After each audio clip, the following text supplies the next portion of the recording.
Hey guys, it's Ross Scott on the Space Coach. I've been going through my cupboards doing some clearing out, and I came across my very first international plane ticket that I still have from when I did my year abroad in Minneapolis back in 1992 to 1993, and here it is. An old United Airlines ticket wallet, because it was United that I flew out on.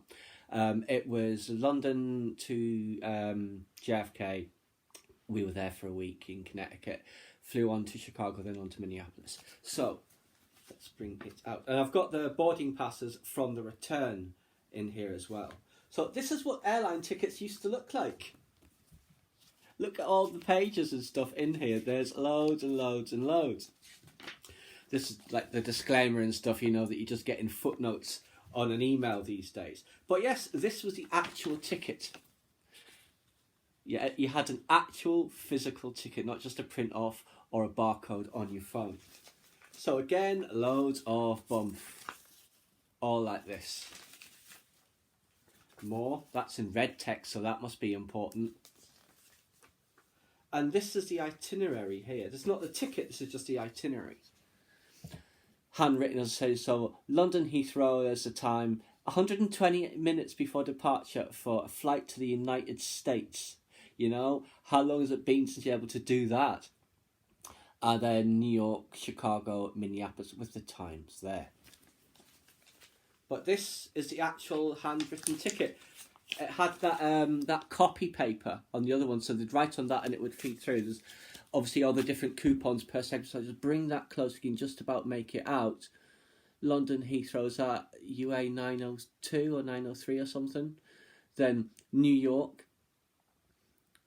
And then Chicago and Minneapolis. Then you see at the bottom, back down to Chicago. This is now on the return. You see the dates that this was issued. That was STA travel from Norwich.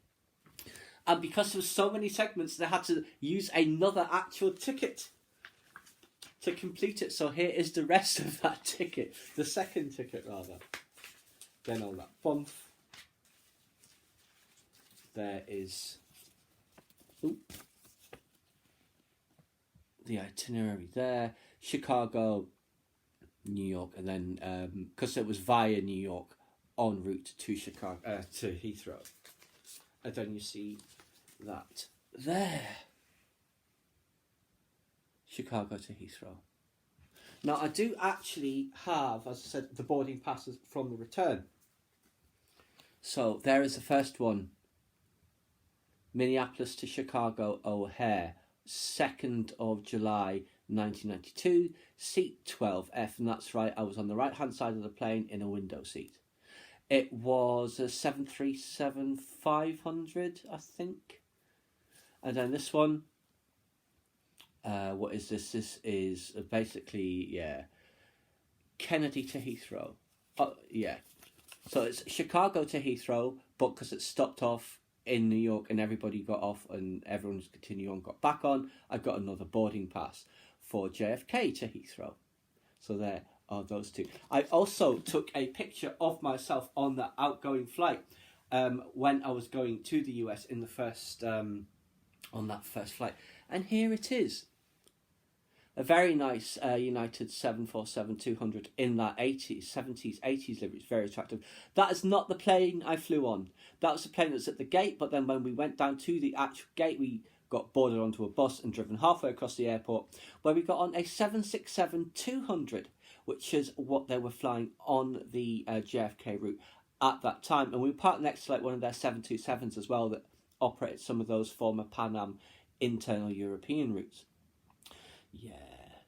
I also remember, you know the moving map you have on seatback TVs these days? Well, they didn't have seatback TVs. It was the ones that comes down from the screen every so often. But at the back of the plane, there was a map where every now and again the first officer, she would come down from the cockpit and draw a line across to show the progress we were making across the Atlantic. It's all very old school. But yes, then that's on the back. So that was Tuesday the 8th of September, Heathrow, Terminal 3, the plane, number 2, because I've numbered my photos. Can't remember what number 1 was, but this is a very nice one. That's a very attractive livery on those old United 747s. So anyway, I had to come back, so that was just, this was just to change my ticket $40 charge because it was an open-ended ticket because I was there for 10 months in the end. So that was just all I had to do to get that amended. And then when I got to Heathrow, I had to fly up to Newcastle. I had a one-way flight with British Airways, and this obviously is this is the 90s livery, isn't it? Of the late 80s livery, sorry, the Landor. Here is that. You see just a baggage claim on back there.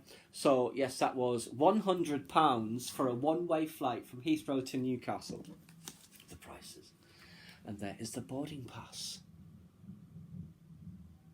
So I was travelling for something like 19 hours. It's Minneapolis to Chicago, Chicago to New York, New York to Heathrow, Heathrow to Newcastle.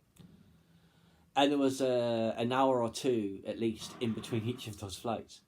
So yes, I've also got my old Amtrak tickets and boarding pass I got from Graceland when I went on Elvis Presley's aircraft. But that'll be for another video. For now, I just hope you guys enjoyed this look at my very first international plane tickets. Please subscribe to my channel if you enjoyed this content. Leave me a comment or suggestion for a topic you'd like to see discussed, or like the video.